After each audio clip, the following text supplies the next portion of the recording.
Hi friends, కేంద్ర ప్రభుత్వం అయితే ఈ పాన్ కార్డ్ 2.0 ప్రాజెక్ట్ అయితే స్టార్ట్ చేయడం అయితే జరిగింది. అయితే ఇప్పటి వరకు చాలామందికి పాన్ కార్డ్ అయితే ఉన్నాయి. ఇప్పటి నుంచి ఫ్రెష్గా అప్లై చేసుకునే వాళ్ళైనా సరే, ఇంతకుముందు పాన్ కార్డ్ ఉన్న వాళ్ళైనా సరే, ఇప్పుడు లేటెస్ట్ టెక్నాలజీతోని హై సెక్యూరిటీ ఫ్యూచర్స్తోని మీకు ఈ పాన్ కార్డ్ 2.0 ప్రాజెక్ట్ అయితే స్టార్ట్ కావడం అయితే జరిగింది. ఇప్పుడు కొత్తగా ఎవరు అప్లై చేసుకున్నా మీకైతే అదే విధంగా పాన్ కార్డ్ రావడం అయితే జరుగుతుంది. అయితే పాత పాన్ కార్డ్ ఉన్నవాళ్ళు ఈ హై సెక్యూరిటీ క్యూఆర్ కోడ్ అదేవిధంగా చిప్తోని ఏ విధంగా పొందాలి ఈ వీడియోలో చూద్దాము. వీడియో ఇంకా ఎవరైనా సరే లైక్ చేయకుంటే వీడియోని అయితే లైక్ చేయండి. మీకు ఎటువంటి డౌట్ ఉన్నా కామెంట్ అయితే చేయండి. మన ఛానల్లో కామెంట్ చేసిన ప్రతి ఒక్కరికి కూడా 100% రిప్లై ఇవ్వడం అయితే జరుగుతుంది. అదేవిధంగా మొదటిసారిగా మన ఛానల్ను విజిట్ చేసినట్లయితే మన ఛానల్ని సబ్స్క్రైబ్ చేయండి. మీ ఫ్రెండ్స్ అండ్ ఫ్యామిలీ మెంబర్కి అయితే వీడియో షేర్ చేయండి. అయితే మీరు గూగుల్ ఓపెన్ చేయండి. గూగుల్లో ఎన్ఎస్డిఎల్ ఆన్లైన్ సర్వీసెస్ అని టైప్ చేయండి. టైప్ చేసి మీకు ఇక్కడ చూడండి, address update facility and Aadhaar based eKYC అని ఉంది కదా, దీనిపైన క్లిక్ చేయండి. దీనిపైన క్లిక్ చేయగానే మీకు ఇక్కడ అడ్రస్ అప్డేట్ ఫెసిలిటీ అని మీకు రావడం అయితే జరిగింది. అసలు ఇది మీకు ఫ్రీ ఆఫ్ కాస్ట్ అన్నట్టు.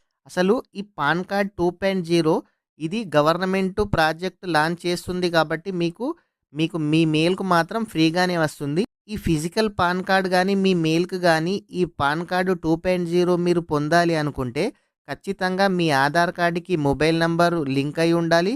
అదేవిధంగా pan card Aadhaar card link అయి ఉన్న వాళ్ళకు మాత్రమే ఈ ఛాన్స్ అయితే ఉంది. అదేవిధంగా మీ ఆధార్ కార్డుకి మీ మెయిల్ ఐడి కూడా లింక్ అయితే ఉండాలి. ఇక్కడ చూడండి, ఇక్కడ పాన్ కార్డ్ నెంబర్ని ఎంటర్ చేయమని అడుగుతుంది. మీకు పాన్ కార్డ్ ఇదివరకే ఉంది, మీకు డిజిటల్ పాన్ కార్డు, మీకు హై సెక్యూర్ పాన్ కార్డు మీ మెయిల్కి రావాలి, లేదంటే ఫిజికల్గా మీకు కావాలి అని అంటే ఇక్కడ మీ పాన్ కార్డ్ నెంబర్ ఎంటర్ చేయండి. ఇక్కడ కింద ఆధార్ కార్డ్ నెంబర్ని ఎంటర్ చేయండి. ఎంటర్ చేసిన తర్వాత ఇక్కడ మీకు మీ పాన్ కార్డులో మంత్ ఉంటుంది కదా, ఆ మంత్ అదేవిధంగా ఇయర్ అంటే మీ date of birth month year అయితే ఇక్కడ ఎంటర్ చేసి మీరైతే నెక్స్ట్ పేజీ పైన క్లిక్ చేయండి. క్లిక్ చేయగానే ఇక్కడ టిక్ మార్క్ చేయమని అడుగుతుంది. టిక్ మార్క్ అయితే చేయండి. చేసిన తర్వాత ఇక్కడ చూడండి, I am a not a robot అని కనిపిస్తుంది కదా, దానిపైన క్లిక్ చేసి సబ్మిట్ మీద క్లిక్ చేయండి. క్లిక్ చేయగానే ఇక్కడ చూడండి, మీ ఆధార్ కార్డుకి ఏ మొబైల్ నెంబర్ లింకు ఏ మెయిల్ ఐడి లింక్ ఉందో దానికి ఓటీపీ అయితే వెళ్ళడం అయితే జరిగింది. ఇక్కడ కంటిన్యూ విత్ ఈకేవైసీ పైన క్లిక్ చేయండి. క్లిక్ చేయగానే ఇక్కడ చూడండి, మీ మొబైల్కి కానీ మెయిల్కి కానీ వచ్చిన ఓటీపీని ఇక్కడ ఎంటర్ చేయమని అడుగుతుంది. మీరు కరెక్ట్గా అయితే ఎంటర్ చేయండి. ఎందుకంటే 2 సార్లు కనుక మీరు ఓటీపీ తప్పు కనుక ఎంటర్ చేస్తే అప్లికేషన్ అయితే రిజెక్ట్ అవుతుంది. మీరు కరెక్ట్గా చూసి ఓటీపీ ఎంటర్ చేసి సబ్మిట్ మీద క్లిక్ చేయండి. మీ మొబైల్ నంబరు మీ మెయిల్ ఐడి రావడం అయితే జరుగుతుంది. ఒకవేళ మీ మొబైల్ నంబర్ కానీ ఈమెయిల్ ఐడి కానీ తప్పుగా ఇచ్చుంటే ఇప్పుడైతే ఇక్కడ మీరు కింద మొబైల్ నంబర్ ఈమెయిల్ ఐడి కనిపిస్తుంది కదా, దానిపైనే క్లిక్ చేయండి. ఇక్కడ do you wish update your mobile number and email ID అని అడుగుతుంది కదా, మీరు మొబైల్ నంబరు ఈమెయిల్ ఐడి మార్చాలంటే ఎస్ మీద క్లిక్ చేయండి, లేదంటే నో మీద క్లిక్ చేసి ఇక్కడ సబ్మిట్ మీద క్లిక్ చేయండి. మీ మొబైల్కు ఒక ఓటీపీ, మీ ఈమెయిల్ ఐడికి ఒక ఓటీపీ అయితే వెళ్ళడం అయితే జరుగుతుంది.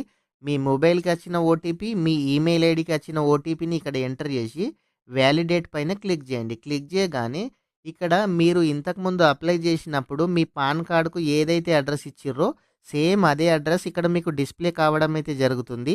మీకు సేమ్ అదే అడ్రస్ అయితే ఓకే, లేదంటే ఇక్కడ మీ హౌస్ నంబరు, మీ street, location, landmark, village ఈ విధంగా చేంజ్ చేసి మీరు సబ్మిట్ మీద క్లిక్ చేయండి. క్లిక్ చేయగానే మీకు జనరేట్ అండ్ సేవ్ ప్రింట్ అని వస్తుంది. దీనిపైన క్లిక్ చేయండి. క్లిక్ చేయగానే మీకు ఒక అక్నాలజ్మెంట్ రిసిప్ట్ అయితే జనరేట్ అవుతుంది. మీరు ఇలా చేసిన తర్వాత 24 అవర్స్లో మీ మెయిల్కి అయితే ఈ పాన్ కార్డ్ రావడం అయితే జరుగుతుంది.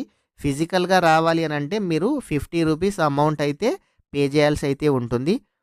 ఈ విధంగా సబ్మిట్ చేసిన అప్లికేషన్ను మీరు అప్లికేషన్ స్టేటస్లో వెళ్ళి ప్రాసెస్ ఎక్కడి వరకు వచ్చిందో కూడా చెక్ చేసుకోవచ్చు. వీడియో ఇంకా ఎవరైనా సరే లైక్ చేయకుంటే వీడియోని అయితే లైక్ చేయండి.